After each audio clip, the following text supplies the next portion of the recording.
കുട്ടികളെ മര്യാദയ്ക്കിരുന്നത് അച്ഛൻ വരുന്നു എന്ന് പറഞ്ഞാണ്.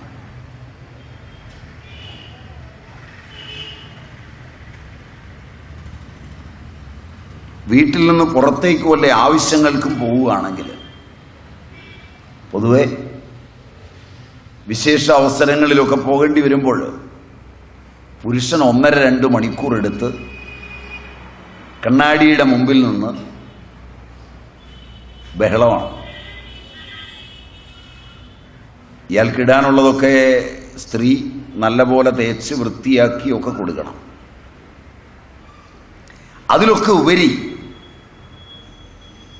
ഇയാളിതൊക്കെ കഴിഞ്ഞാലും മണിക്കൂറുകൾ എടുക്കും ഒരുങ്ങാൻ. ഇയാൾ ഒരുങ്ങി ഇറങ്ങുമ്പോൾ പിള്ളേരെ ഒരുക്കണം, ആഹാരപദാർത്ഥങ്ങൾ കുട്ടികൾക്കുള്ളത് കയ്യിലെടുക്കണം, കിട്ടിയത് വാരി ഉടുത്ത് ഈ കുട്ടികളെ എടുത്ത് പോകുന്ന സ്ത്രീകളെയാണ് നമ്മൾ കണ്ടിട്ടുള്ളത്. Am I right?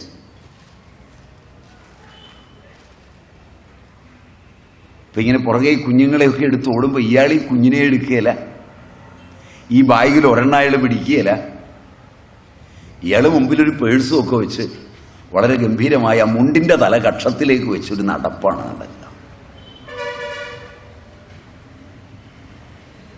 എന്താ നമ്പ്യാരെ എന്നെ തുറിച്ചു നോക്കുന്നത്? ആ മുണ്ടിൻ്റെ തല കക്ഷത്തിൽ വെക്കുന്നത് പറഞ്ഞുകൊണ്ടാണ്. മുമ്പേ അങ്ങ് നടക്കുകയായിരുന്നു. ഒരു 100 വാര അകലത്തിലായിരിക്കും ഈ സ്ത്രീ വളരെ വിഷമിച്ച് ഇയാളുടെ ഒപ്പം എത്താൻ ശ്രമിക്കുന്നു. ഇയാൾ തീർത്തും അപരിചിതനെ പോലെ നടക്കുകയാണ് ചെയ്യുന്നത്. എന്നാൽ ഇങ്ങനെ ഒരെണ്ണം പുറകെ വരുന്നുണ്ട്, നിൽക്കണം, ഒന്നുമില്ല, നടക്കുകയാണ്. എന്താ ടീച്ചറെ ചിരിക്കുന്നത്?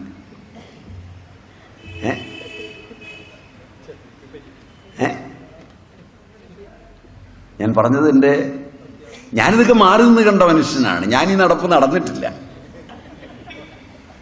പക്ഷെ എനിക്ക് ഈ നടപ്പൊക്കെ കാണുന്നത് വലിയ ഇഷ്ടമാണ്.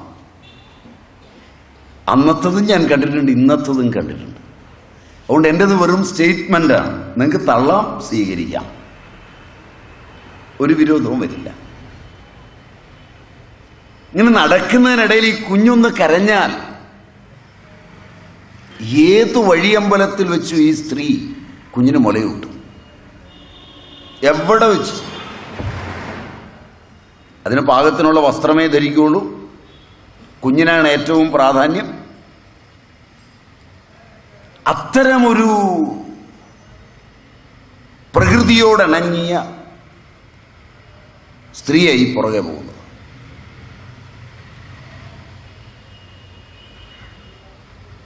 അന്ന് അവരനുഭവിച്ച ത്യാഗം ഈ കുഞ്ഞുങ്ങളുടെയൊക്കെ മനസ്സിലുണ്ട്. ആ സ്ത്രീകളാരുമല്ല ഇന്ന് നാം കാണുന്നത്, ആ പുരുഷനെയുമല്ല ഇന്ന് നാം കാണുന്നത്. അവരൊക്കെ വയസ്സായി, അവരതിൽ നിന്ന് മാറുകയുമില്ല.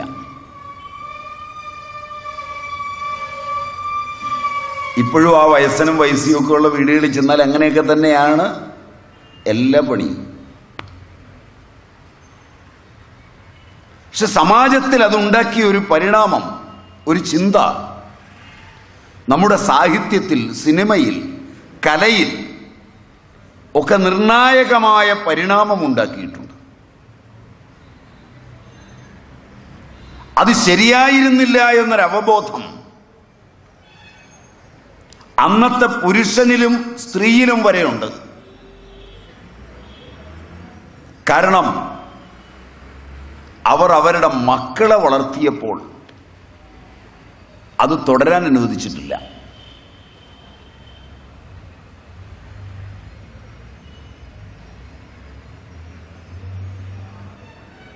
അത് ശരിയായിരുന്നു എങ്കിൽ അതിൻ്റെ തുടർച്ചയാണ് ഉണ്ടാവുക. അത് ശരിയായിരുന്നില്ല എന്ന് രണ്ടു കൂട്ടരും വിശ്വസിച്ചു എന്നുള്ളതിൻ്റെ തെളിവാണ് സമൂഹത്തിൽ വന്ന പരിണാമം, പ്രധാന പരിണാമം. ഇന്ന് അതിർത്തിയിൽ വഴക്കുണ്ടാകാൻ പൊക്കാൻ പോകുന്നത് പുരുഷനല്ല.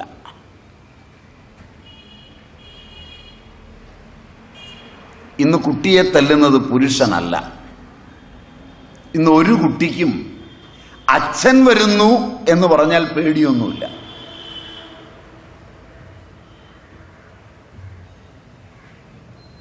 ശരിയല്ല? മറിച്ച് അച്ഛനോട് പറഞ്ഞിട്ടാണ് ഇന്ന് കുട്ടി കളിക്കാൻ പോകുന്നത്. മമ്മി വരുന്നുണ്ടോ എന്ന് നോക്കിയേക്കണം. ശരിയാണോ? അധികാരത്തിൻ്റെ വലിയൊരു പടവിലേക്ക് ജനാധിപത്യ പ്രക്രിയ സ്ത്രീയെ ഏൽപ്പിച്ചു കൊടുക്കുന്നതിന് മുമ്പ് തന്നെ കുടുംബങ്ങളിലും ചുറ്റുപാടുകളിലുമെല്ലാം ഈ പരിണാമം നടന്നു കഴിഞ്ഞു. സ്ത്രീ സാമാജിക തഥ്യയുടെ ഒട്ടേറെ മേഖലകളിൽ ഉയർന്ന മാനങ്ങളിലായി.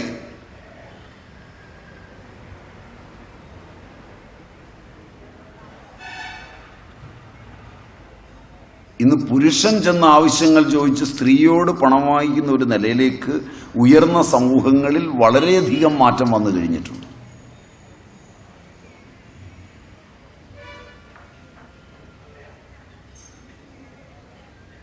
പഴ്സുമായി മുമ്പിൽ പോകുന്നതും കുട്ടിയെയും ഒക്കെ എടുത്ത് ബാഗുമൊക്കെ പിടിച്ച് പുറകെ പോകുന്നതും ചിന്തിച്ചാൽ പുരുഷനാണെന്ന് പുറകെ പോകുന്നത്.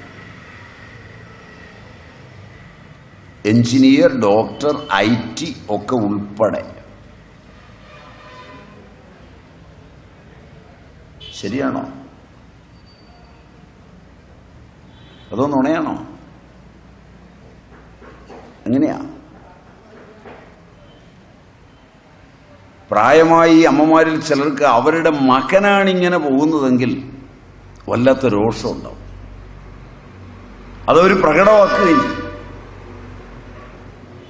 അതേസമയം അവരുടെ മകള് പോകുമ്പോൾ പ്രോത്സാഹിപ്പിക്കുകയും ചെയ്യും. ഇത്രയും ഞാൻ ഒബ്സർവ് ചെയ്തിട്ടുണ്ട്.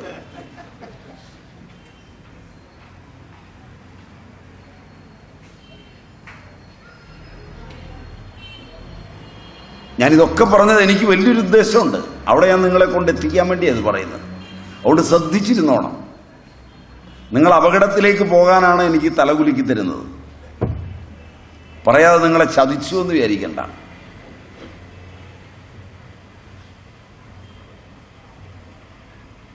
അപ്പൊ ഈ പരിണാമം ഇന്ന് വളരെ ശക്തമാണ്. അപ്പൊ ചാക്രികമാണ് സ്വാതന്ത്ര്യവും അസ്വാതന്ത്ര്യവും.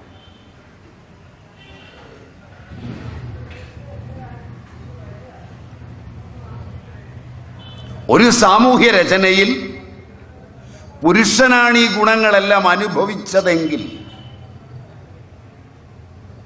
അടുത്ത തലമുറയിൽ അല്ലെങ്കിൽ അതിനടുത്ത തലമുറയിൽ അത് സ്ത്രീയിലേക്ക് മാറ്റപ്പെടുന്നു. അപ്പോൾ പുരുഷൻ ഈ ത്യാഗമെല്ലാം അനുഭവിക്കേണ്ടി വരുന്നു.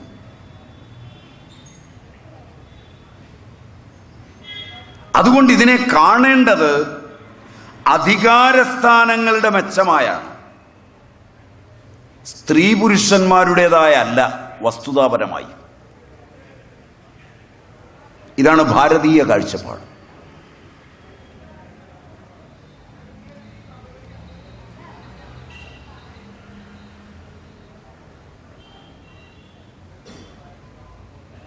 ഒരു ഘട്ടത്തിൽ പുരുഷനാണ് ഈ ആനുകൂല്യങ്ങളെല്ലാം അനുഭവിക്കാൻ കഴിഞ്ഞതെങ്കിൽ അടുത്തൊരു ഘട്ടത്തിൽ അതെല്ലാം സ്ത്രീയുടെ അവകാശമായി മാറി.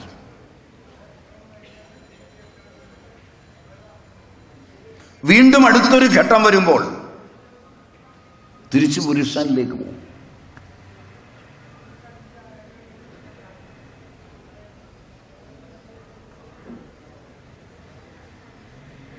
ഈ പരിണാമത്തിന്റെ ഹേതുവും അവർ ചിന്തിച്ചിട്ടുണ്ട്.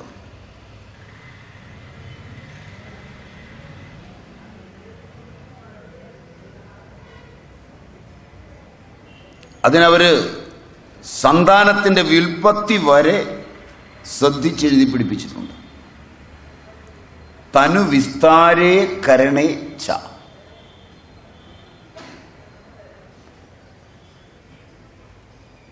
ഒരു കുട്ടി ജനിക്കുന്നതിന് മുമ്പ് ഒരു സ്വപ്നമുണ്ട്.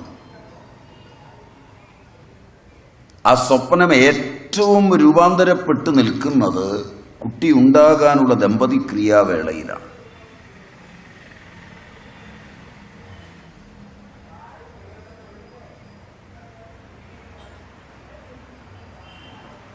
ഭാരതീയ പൗരാണിക മനഃശാസ്ത്ര ഗ്രന്ഥങ്ങൾ അവിടെ വെച്ചുണ്ടാകുന്ന ചിന്തകൾക്ക് വരെ വലിയ സ്ഥാനമുണ്ടെന്നാണ്.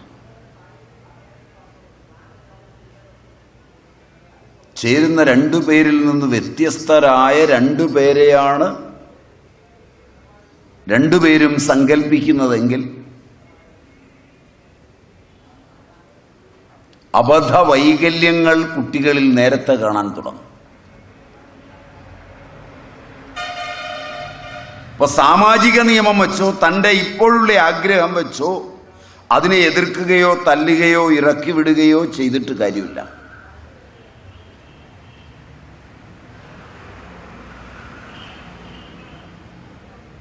അന്ന് തനിക്കുള്ള സ്വപ്നമാണ് ഇതിന് കാരണം.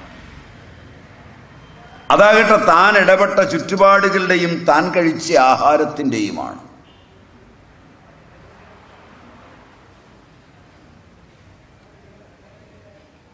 ഇത് സ്ത്രീയെന്നോ പുരുഷനെന്നോ ഭേദമില്ലാതെയാണ് വൈദ്യശാസ്ത്രം ഈ നിയമത്തെ പറയുന്നത്.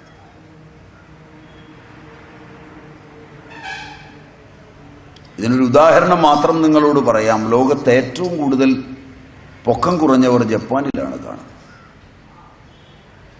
ജപ്പാനിലെ ഏറ്റവും വലിയ കലകളിലൊന്നാണ് ബോൺസായി.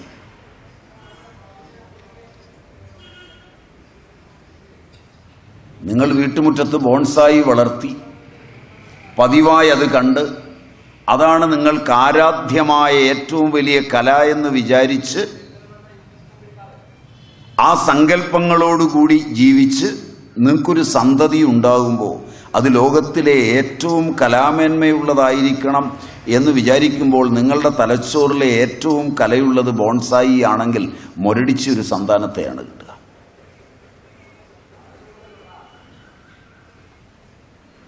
ഇങ്ങനൊരു മനസ്സിനെയാണ് അവർ കണ്ടെത്തുക, സ്ത്രീയായാലും പുരുഷനായാലും.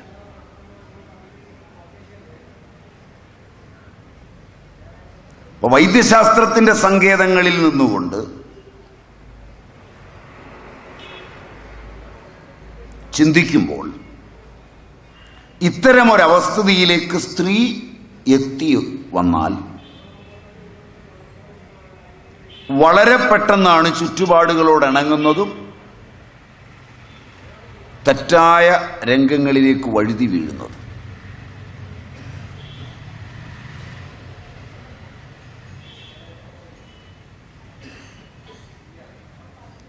മുമ്പ് നേടിയെടുത്ത വിശ്വാസ്യത കൂടിയാകുമ്പോൾ എത്ര ദൂരവും ചെന്നു കഴിഞ്ഞ് മാത്രമേ തിരിച്ചറിയാനും കഴിയൂ.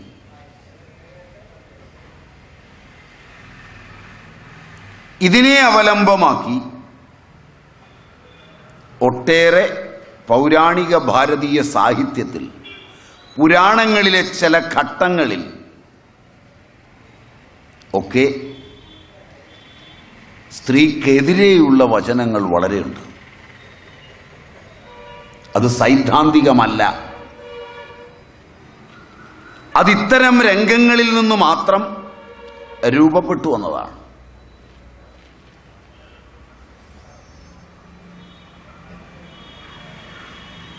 ഇങ്ങനെയുള്ള അനുഭവങ്ങൾ വരുമ്പോൾ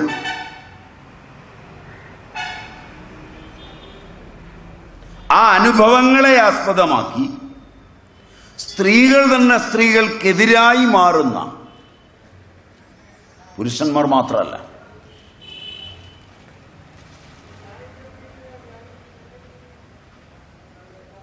രംഗങ്ങളുമുണ്ട്. ഇന്ത്യയിൽ ഏറ്റവും കൂടുതൽ സംഭവിച്ചത് അങ്ങനെയാണ്. ഒരളവിലധികം ആഡംബരത്തിൽ, ഒരളവിലധികം ശൃംഗാരത്തിൽ, ഒരളവിലധികം പൊതുവായി സ്ത്രീകൾ ഇറങ്ങുന്നുവെന്ന് വന്നാൽ ആദ്യം അതിൽ അസൂയ കൊണ്ടോ വെറുപ്പ് കൊണ്ടോ സംസ്കാരത്തിന് ചേരായിക കൊണ്ടോ മറ്റു കാരണങ്ങളെ കൊണ്ടോ ഒക്കെ എതിർപ്പുമായി ആദ്യമായി മുറുമുറുക്കുന്നതും രംഗത്തു വരുന്നതും ആരായിരിക്കും? സ്ത്രീകളായിരിക്കും. അത് വലിയ ഒരു നിയന്ത്രണ രേഖ കൂടിയാണ് സ്ത്രീകളുടെ മേൽ.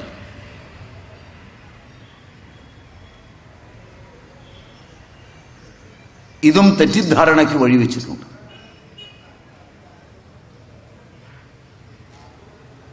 വൈദ്യസംബന്ധമായ വേറെ ചില പരിമിതികളും ഇതിനോടൊപ്പമുണ്ട്. ഒന്ന്, 12 വയസ്സ് മുതൽ, ഞാൻ നേരത്തെ പറഞ്ഞിരുന്നു 20 വയസ്സ് വരെയുള്ള പ്യൂബിക് ഏജ്,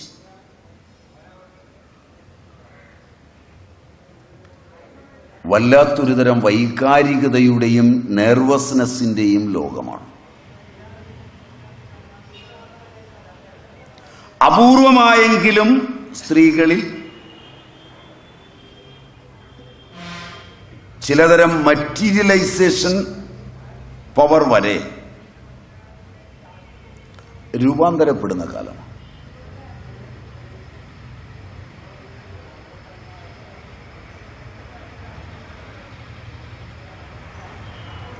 അതൊരുതരം നെർവസ്നെസ്സാണ്.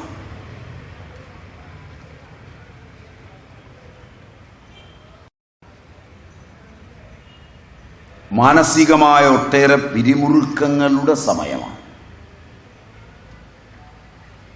ഇതിലൂടെ പുരുഷൻ കടന്നു പോകുന്നില്ല.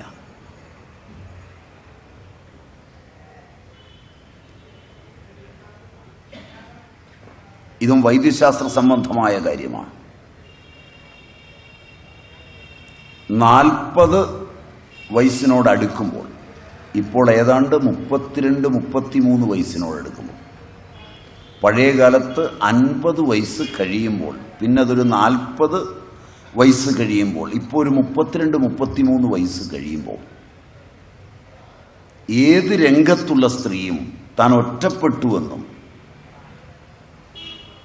തന്നെ ആർക്കും വേണ്ടെന്നും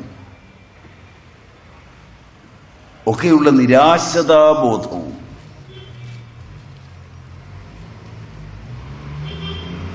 മാനസികങ്ങളായ ഒട്ടേറെ പിരിമുറുക്കങ്ങളും ഹോർമോണുകളുടെ ഒട്ടേറെ വിധത്തിലുള്ള ആന്തോളനങ്ങളും മൈക്രോ തൈറോയിഡിസത്തിൻ്റെയും മറ്റും മേഖലകൾ ഒക്കെ വരുന്നുണ്ട്. സാമൂഹിക തലത്തിൽ ഈ പരിണാമം പുരുഷനില്ല.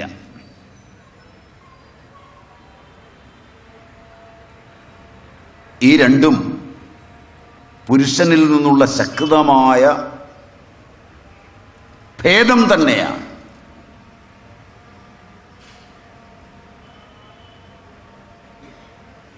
ഈ സമയത്ത് സാമൂഹിക രംഗത്ത് നിൽക്കുമ്പോൾ അബോധ പ്രവർത്തനങ്ങളിൽ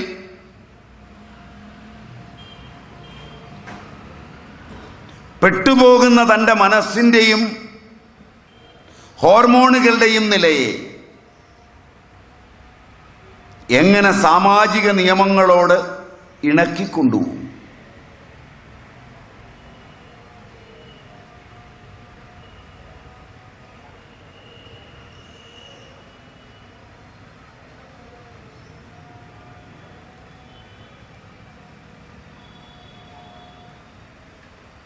ഇതൊന്നും ചിന്തിക്കാതെയാണ് പലപ്പോഴും നമ്മൾ ഇതിനെയൊക്കെ അപഗ്രഥിക്കുന്നത്.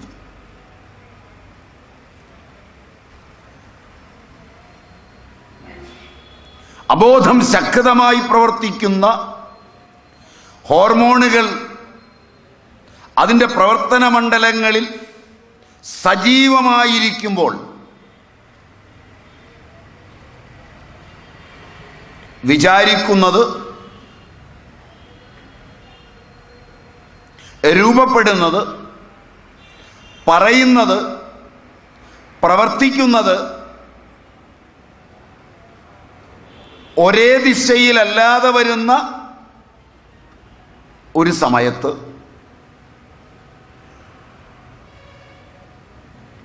താൻ ചെയ്യുവാൻ മുൻകൈയെടുത്ത കാര്യങ്ങൾ തന്നെ കൊണ്ട് ചെയ്യിപ്പിക്കുകയായിരുന്നുവെന്നോ തൻ്റെ മേലടിച്ചേൽപ്പിക്കുകയായിരുന്നുവെന്നോ തന്നെ പീഡിപ്പിച്ച് ചെയ്യുകയായിരുന്നുവെന്നോ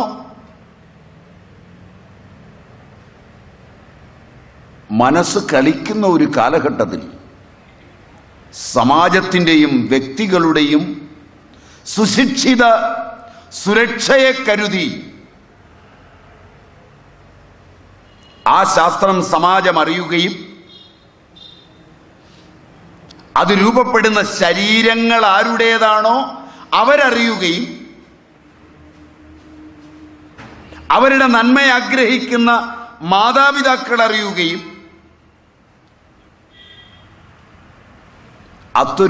ഒരു വൈകല്യം സമാജത്തിനുണ്ടാകാതിരിക്കുവാൻ സാമാജിക രംഗങ്ങളെ ഭരിക്കുന്നവരറിയുകയും ചെയ്യുക എന്നതാണോ മര്യാദ? അതല്ല, ഇതൊന്നും അറിയാതെ എല്ലാ സ്വാതന്ത്ര്യത്തിനും വളം വെച്ച് ഈ വൈകല്യങ്ങൾ മുഴുവൻ ആറാടുന്നൊരു വേളയിൽ അതിനെ അന്യൻ്റെതെന്ന് കണ്ട് സമാജം ആസ്വദിക്കുകയും അതിൽ നിന്ന് കലകളും സാഹിത്യവും റിയാലിറ്റി ഷോകളും ഉണ്ടാവുകയാണോ വേണ്ടത്? ഇവിടെയാണ് പൗരാണികന്റെ ബുദ്ധിയും ആധുനികന്റെ ബുദ്ധിയും തമ്മിൽ അളക്കാനാവാത്ത വ്യതിയാനമുള്ളത്. ഒരുമാതിരി പറയാവുന്ന സഭ്യമായ ഭാഷയിൽ നിങ്ങളുടെ സമാജത്തിൽ നടക്കുന്ന വൈകൃതങ്ങളാണ് ഞാൻ പറഞ്ഞത്. അവയ്ക്ക് കാരണം ഈ തിരിച്ചറിവില്ലായ്മയാണ്.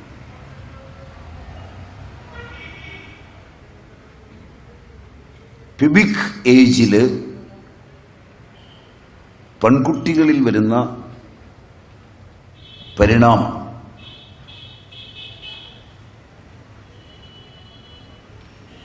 അതിൽ സംഭവിക്കുന്ന കാര്യങ്ങളെ താൻ സംഭവിപ്പിച്ചവയാണെന്ന് സാമാജികമായി ഏറ്റെടുക്കാനുള്ള തൻ്റെ ഇടം അത് ചെയ്യുന്നതിന് മുമ്പുണ്ടാവുക, ചെയ്യുമ്പോഴുണ്ടാവുക, ചെയ്ത് കഴിഞ്ഞുണ്ടാവുക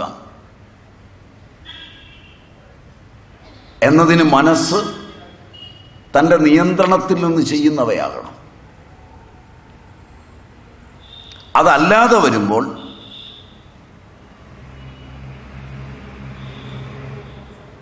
മനസ്സ് കളിക്കുന്ന കളിയുണ്ടാവും. ഇതാണ് 40 വയസ്സ് കഴിഞ്ഞും വരുന്നത്.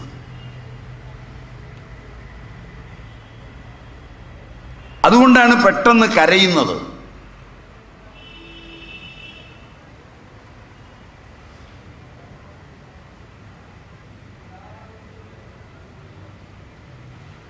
ഇവയെ മുഴുവൻ വെച്ചുകൊണ്ടാണ് സിദ്ധാന്ത ഗ്രന്ഥങ്ങളിലല്ല, വൈദ്യശാസ്ത്ര ഗ്രന്ഥങ്ങളിൽ ചിലതിലും വൈദ്യശാസ്ത്രം ചേർത്തുവരുന്ന ചില നിയമരംഗങ്ങളിലും വൈദ്യശാസ്ത്രത്തോട് പ്രതിബദ്ധത പുലർത്തി വന്നിട്ടുള്ള ചില പുരാണങ്ങളിലും ഇതിഹാസങ്ങളിലും ഈ നിയന്ത്രണങ്ങൾക്ക് ശ്രമിച്ചിട്ടുള്ളത്. ആ നിയന്ത്രണങ്ങളെയാണ് നിങ്ങൾ ഭാരതീയ സ്ത്രീത്വം,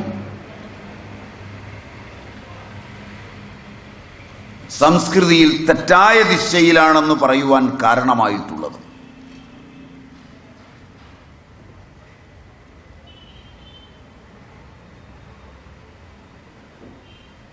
ഇതതിൻ്റെ ഒരു ഭാഗം.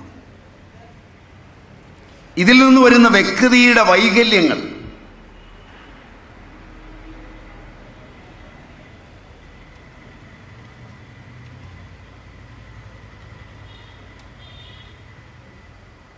ആരോഗ്യരംഗത്ത് സ്ത്രീ പുരുഷ ഭേദമന്യേ ഒന്നിച്ചിടപെടുകയും ഒന്നിച്ചിടപഴകുകയും ഒന്നിച്ച് മുന്നേറുകയും ചെയ്യുമ്പോൾ അതിനുള്ള സാംസ്കാരിക ഔന്നത്യം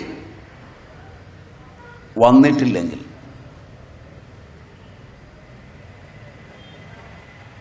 ആത്മൈക്യബോധം വന്നിട്ടില്ലെങ്കിൽ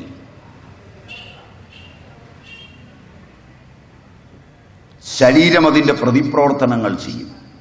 ചരകം ശ്രദ്ധേയമായി ഈ രംഗത്ത് പറയുന്നുണ്ട്. പരസ്പരം കാണുക, പരസ്പരം ഇടപഴകുക ഒക്കെ ചെയ്യുമ്പോൾ ശരീരം ചൂടാവും. മൂക്കസ് മെംബ്രെയിൻ മുഴുവൻ തപിക്കും.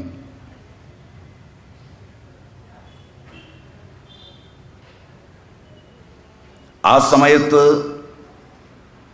എല്ലാ ധാതുവിൻ്റെയും കൂടി സമഗ്രഭാവങ്ങൾ രൂപാന്തരപ്പെട്ട് പരസ്പരാകർഷണത്തിൻ്റെ ഒരു ഗന്ധത്തെ പുറപ്പെടുവിക്കുകയും തത്സമയം ശരീരത്തിൽ നിന്നൊരു സ്രവം മേഘമാർഗത്തിൽ ഉണ്ടാവുകയും ചെയ്യും. പ്രാചീന കാലത്ത്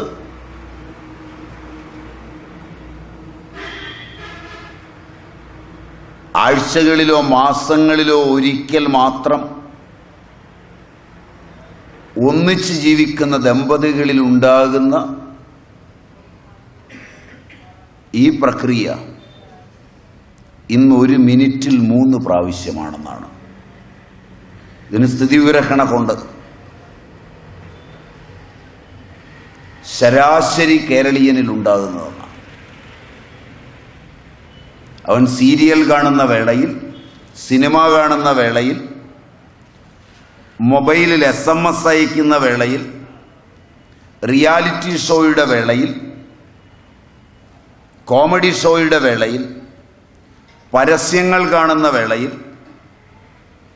ചില സാധന സാമഗ്രികളെപ്പറ്റി ചർച്ച ചെയ്യുന്ന വേളയിൽ എല്ലാം ഇങ്ങനെ സംഭവിക്കുന്നുവെന്നാണ്.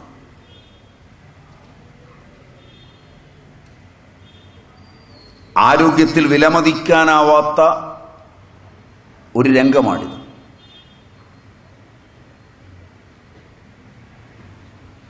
ആരോഗ്യം മേടിക്കാൻ ഓടുമ്പോൾ നാം അറിയാതെ നമ്മുടെ ആരോഗ്യം മുഴുവൻ ചോർന്നു പോകുന്ന, നമുക്ക് വളരെ വേഗത്തിൽ വാർദ്ധക്യം വരുന്ന,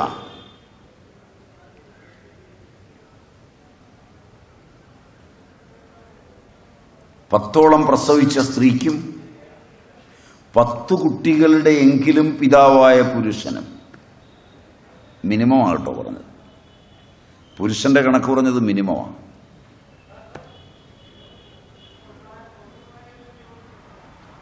വാർദ്ധക്യം വരുന്നതിനേക്കാൾ വേഗത്തിലാണ് ഇന്ന് സമാജത്തിൽ സ്ത്രീ പുരുഷന്മാർക്ക് വാർദ്ധക്യം വരുന്നത്.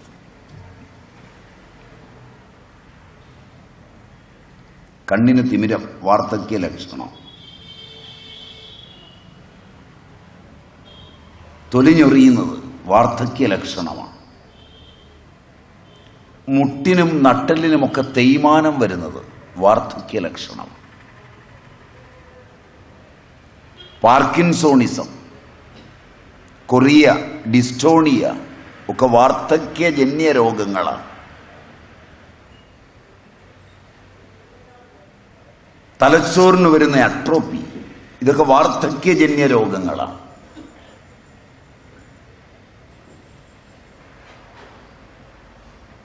ഇവയൊക്കെ ഇന്ന് നേരത്തെയാണ് വരുന്നത്. ശരിയാണോ? ശരിയാണോ? കുട്ടികളെയും ഒക്കത്തെടുത്തുകൊണ്ട് അമ്മമാർ തിമിര ശസ്ത്രക്രിയയ്ക്ക് ക്യൂ നിൽക്കുകയാണ് തൻ്റെ കുഞ്ഞിൻ്റെ. ജനിച്ചത് തന്നെ വാർദ്ധക്യം.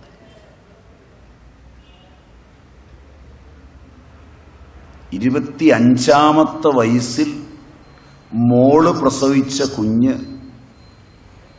42ാമത്തെ വയസ്സിൽ അവളുടെ അമ്മ പ്രസവിച്ച കുഞ്ഞിൻ്റെ ആരോഗ്യനില വെച്ച് നോക്കിയാൽ ബയോ ക്ലോക്കിൽ വാർദ്ധക്യം വന്നൊരു കുഞ്ഞിനെയാണ് ഈ മോള് പ്രസവിച്ചിരിക്കുന്നത്. 42 വയസ്സിൽ പ്രസവിക്കുമ്പോൾ, പഴയ സ്ത്രീ പ്രസവിക്കുമ്പോൾ 10 പ്രസവം കഴിഞ്ഞ് പ്രസവിച്ചതാണ്. ആ കുഞ്ഞിനുള്ളതിനേക്കാൾ വൈകല്യങ്ങളാണ് മോളുടെ കടിഞ്ഞൂൽ പ്രസവത്തിൽ തന്നെ ഉണ്ടാകുന്നത്.